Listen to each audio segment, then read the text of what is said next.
Merhaba dostlar. Emel Hanım anlatmıyor mu diyordunuz. İşte bugün Emel Hanım'ın farklı bir deneyimini sizinle paylaşacağız. Emel Hanım ilginç, biliyorsunuz, sınırları pek belli olmayan enteresan şeyler yaşayan bir hak dostu. Bilmeyenler için tabii kimdir diye merak ediyorlar ama maalesef daha fazla bilgi bizde de yok. Bizde de veremiyoruz daha doğrusu kendisine dair. Emel Hanım'ın gene bu zamanda seyahatini kendi notlarından okuyacağım için belki böyle biraz durağanlık olacak. Sonrasında da kendi yorumlarımı ekleyeceğim. Başlıyorum. 2021 yılının Ocak ayında annemi Hakk'a uğurladık. Ölmeden tahmini 3 veya 4 ay önce annem rüya görmüş. Bana dedi ki, bana ölüm tarihim bildirildi ve kıyamet tarihi de bildirildi. Kıyamet o kadar yakın ki tahmin edemezsiniz. Aslında kıyamet tarihinde söyledi ama bana unutturuldu. Sadece yakın olduğunu biliyorum.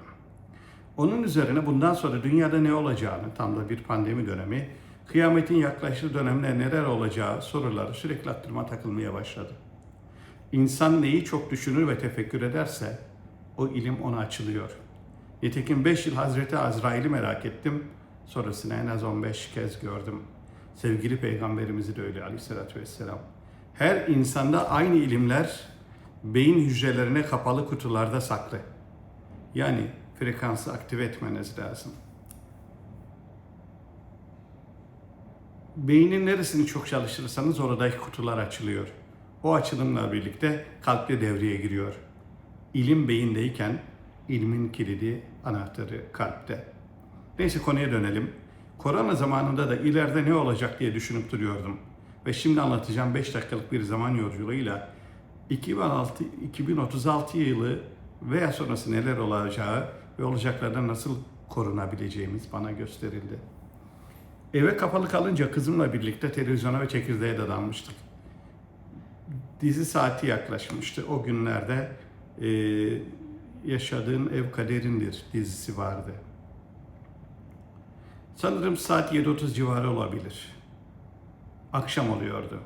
Aslında yola çıktığımda hava kararmak üzereydi. Ama sonrasında fark ettim ki o deneyim yaşadığım esnada öğle veya ikindi olarak hissettirildi. Baktım evde çekirdek yok, hemen arabaya bindim ve 5 kilometre uzaktaki alışveriş yapabileceğim merkeze doğru yola çıktım. Bahsettiği yerde Antalya'nın merkezi. Trafik çok sıkışıktı. Bir 4 yol kavşağında trafik lambalarına kadar geldim. Trafik ışıkları kırmızıydı. Bir anda o okul önlerine konulan, caddeye konulan hız kesici kasisler gibi bir kasisten atlar gibi oldum. Ama orada bir tümsek yoktu aslında, bir kasis yoktu. Ama önemsemedim. Oysa o anda zaman tünelinden geçmişim. Daha olayın farkında değilim. Güya trafik lambasının yeşile dönmesini bekliyorum. O an dikkatimi sağ tarafta bir kadın çekti. 30'lu yaşlarda, üzerine leopar desenli bir etek, manken gibi zayıf vücutlu, küt kesilmiş saçlı, kumral kahkülü var. Aynı vitrinlerdeki elbise giydiren mankenler gibi bir kadındı. Aslında dikkatimi giysisi ve yürüyüşü o kadar çekmedi. Kadın yalın ayaktı, ayağında ayakkabı göremedim.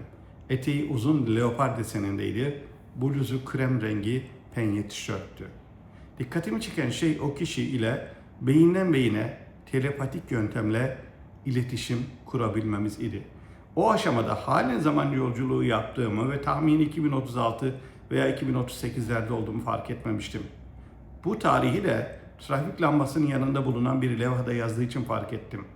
Ama levha veya işte afiş eski olduğu için son rakam okunmuyordu. Hani müzisyen şarkıcı geleceğinde afiş asarlar ya, onun gibi bir afişti ama eskimiş, son rakam silinmişti. Dolayısıyla 2030'u görüyor ama sonrasındaki o son rakamı hatırlayamıyorum. Afiş de eski olduğu için belki çok daha ileri bir tarihe gitmiş olabilirim.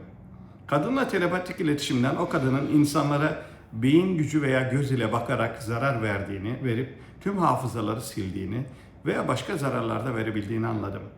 O çipli olduğunu düşündüğüm kadın insanların beynini ya da hafızasını silmeye çalışıyordu. Hafıza olmayınca insan ölür bence. Bu yöntemle insanları öldürüyordu. Ama frekansı yüksek olan iyi insanlara zarar veremiyordu. Burası önemli. Kadını görür görmez içimde oluşan düşünce ben bu kadının kim olduğunu anlamalı ve zararlı olduğu için onu yok etmeliyim idi. Daha ben bunlar düşünürken kadın beynim okumuş gibi arkası dönük iken hareketleri tuhaflaştı. Hızla kafasını bana çevirdi. Hırçınlaştı, sinirlendi. İşaret parmağını bana gözdağı verircesine uzattı. Parmağını sallarken no no diyordu ve başka İngilizce cümleler kullanıyordu. Ben İngilizce bilmediğim için söylediklerini anlamasam da telepatik iletişimden söylediğinin anlamını anlıyordum. Bana bakma, beynimi bozma gibi cümleler kuruyordu. Ben de inat ettim. İnsanlara zarar veren bu yaratığı, yani çipli ya da yarım robot olduğu anlaşılan bu kadın görünümlü yaratığı yok edecektim.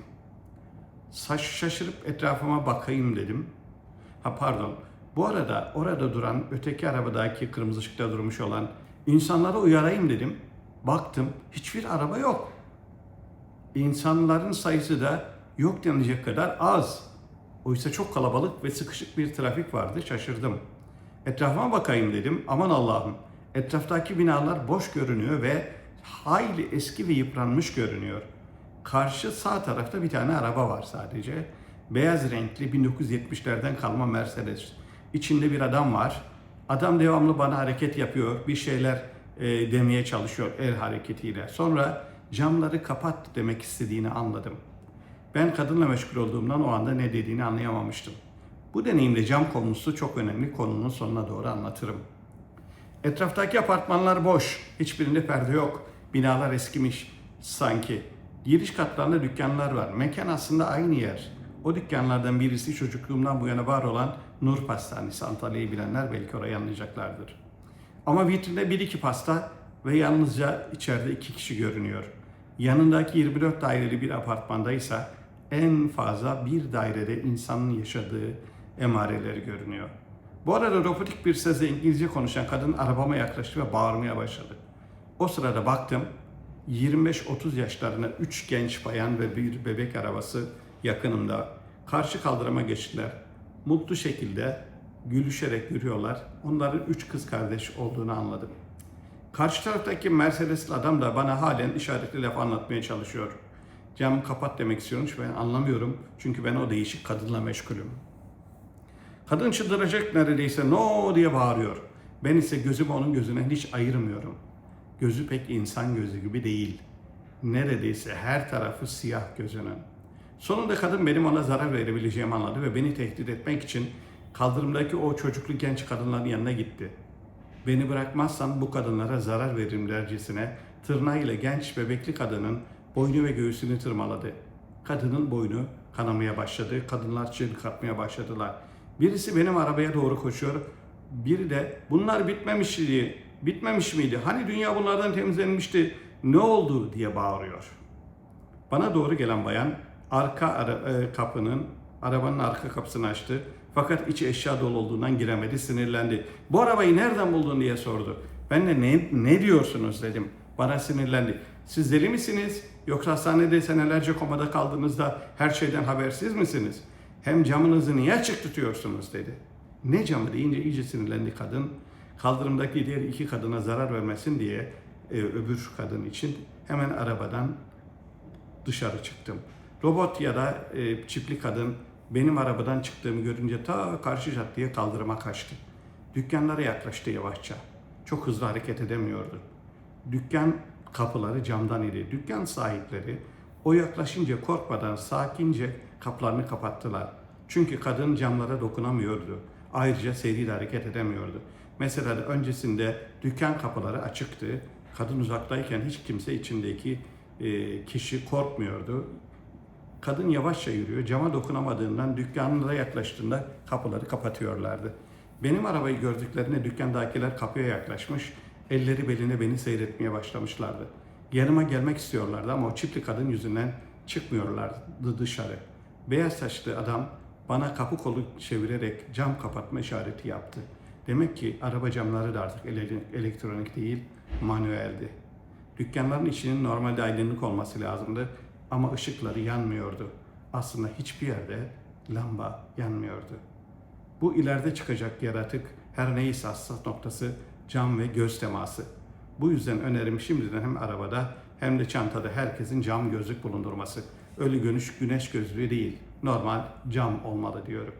Şimdi içinizden diyeceksiniz ki sen o kadından niye korkmadın? İnsan kendi gücünü bilir.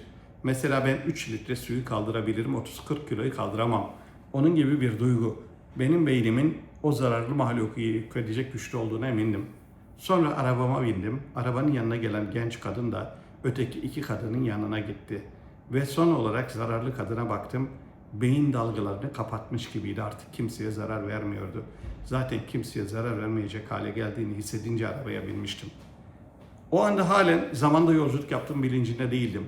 Ne zaman anladım biliyor musunuz? Arabayı tekrar hareket ettirdiğimde tekrar kasislantılar gibi oldu. Bir anda günümüze döndüm. Anında trafikteki insanlar ve arabalar her yerdeydi. Ve gündüz gibi olması gereken hava akşama döndü. Yani ilk olduğum zamana döndü. Böylece hayatımda ilk kez zaman yolculuğu yaptığımı anladım. Ben sorular sordum, onlara da cevaplarını verdi. Fiziksel bedenle mi gittiniz? Tabii fiziksel bedenle gittim. Eve döndüğümde her yerim jilet ile çizilmiş gibiydi. Sanırım yolculuğun hızından kaynaklıydı. Bu daha önceki bu tür manevi seyahatlerinde de oluyormuş Emel Hanım'ın. Aşağıda izah edecek. Etrafa dair hatırladığınız başka ayrıntılar var mı? 1-2 kilometre mesafede ancak 1-2 kişiye rastlanabiliyordu. Ve o 1-2 kişi de başka birini görünce çok seviniyordu. Düşmanlık yok, kıskançlık yok, evler bedava, istediğinde otur. Çünkü sahipleri yok olmuş. Ve pek araba da yoktu. Ayrıca elektronik hiçbir şey görünmüyordu. Semt aslında benim doğduğum semtti, büyüdüğüm semt. Yalnızca ortamın rengi farklıydı. Hani savaş olduğunda bomba atılan yerlerde sadece beton rengi olur ya, ona yakın renksizlik vardı. Ama gördüğüm genç kadınların giysileri renkliydi. Sanırım o kadın bakınca beyinleri bozduğu için her şey renksiz görünüyordu. Apartmanlar aynı duruyordu. Arabalar ve insanlar ortadan yok olmuştu.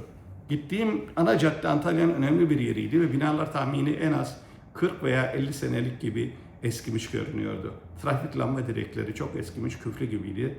Çalışmıyordu. Her şey terk edilmiş gibiydi. 3 kız kardeşten arabama yaklaşana sordum. Antalya'ya ne olmuş, kimse yok dedim. Tüm dünya böyle dedi. Artık ev araba aramıyoruz, insan arıyoruz dedi. Tüm arabalar sanki ortadan kaldırılmıştı. O beyaz Mercedes'in adamı da sonra da biraz hatırladım. Arabamı tamir etmişti. Kendi arabası da tahmini 1970 model hurda parçalar toplanarak yapılmış geniş kaportalı bir modeldi. Evlerin kıymeti kalmamıştı. Yiyecek bulmak çok önemliydi. Sonra eve geldim. Tenim çizikler içindeydi. Çok daha önceki tecrübelerden durumu anlayan kızım yine manevi yolculuk mu yaptın diye sordu.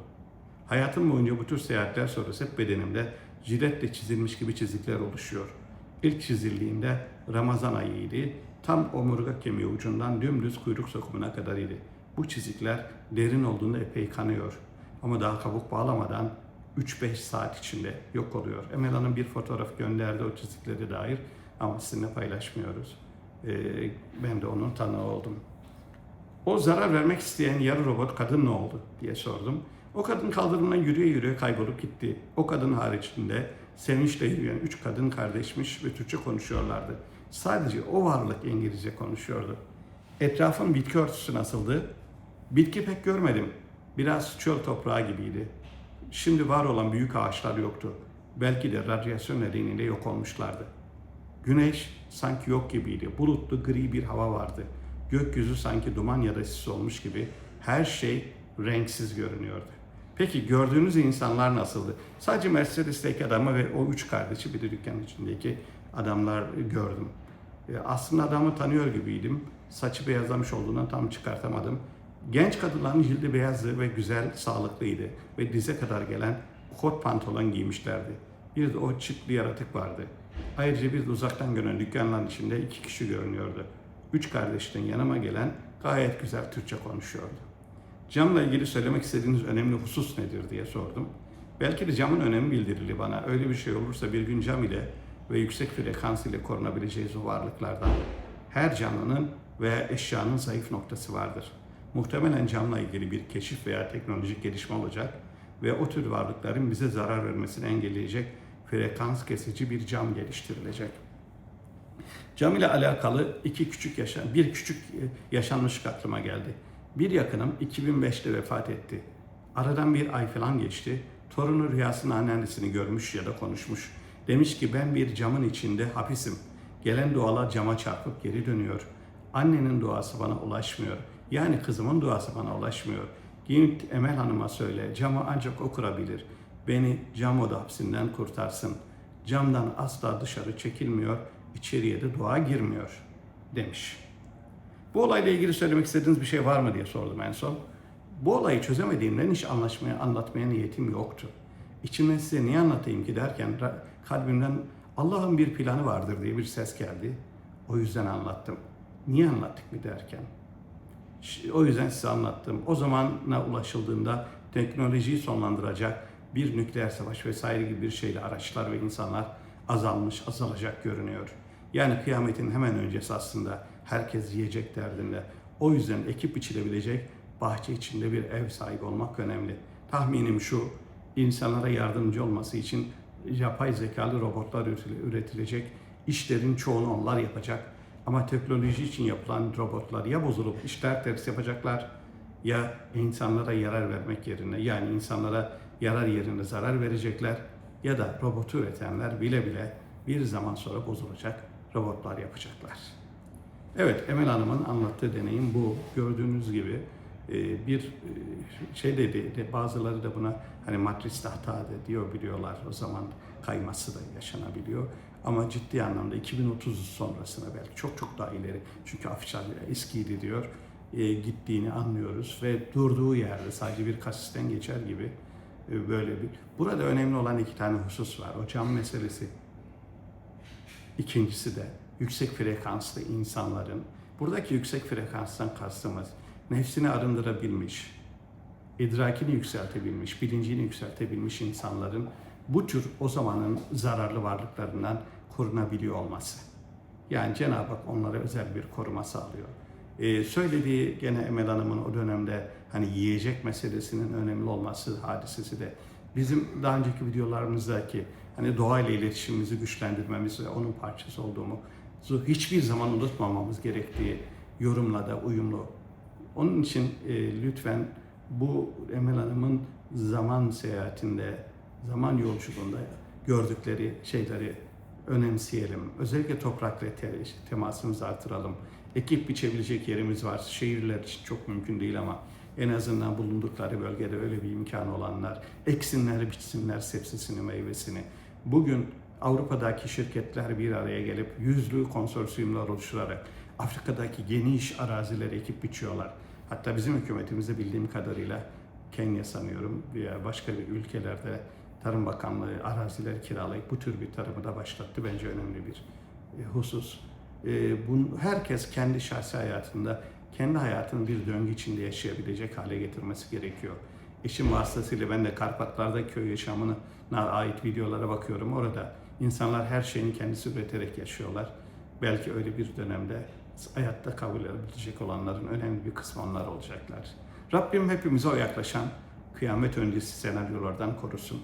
Rabbim hepimizin gönlünü ferahlatsın. Ve bu arada Emel Hocama da teşekkür ediyoruz bizimle bunları paylaştığı için. Tekrar söyleyeyim, Emel Hocam da hoşlanmıyor zaten konukların bu tür videoların altına yazılan olumsuz, hakaret içeren bütün yorumları anında siliyorum, yine sileceğim. Bunun için de gücenmeyin lütfen. Herkes saygıyı hak ediyor.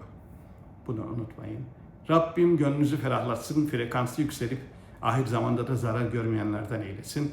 Unutmayın, inananlar için cehennem kopsa dahi karlı bir havada, sıcak bir odadan dışarıdaki kar felaketini izleyenler gibi olacağız. Hemen kıyamet öncesinde canımız alınacak ve o dehşeti yaşamayacağız. Bunu da bilesiniz. Bu rivayet edilen şeylerden birisi. Rabbim o günlerde kurtulanlardan eylesin. Hoşça kalın diyorum.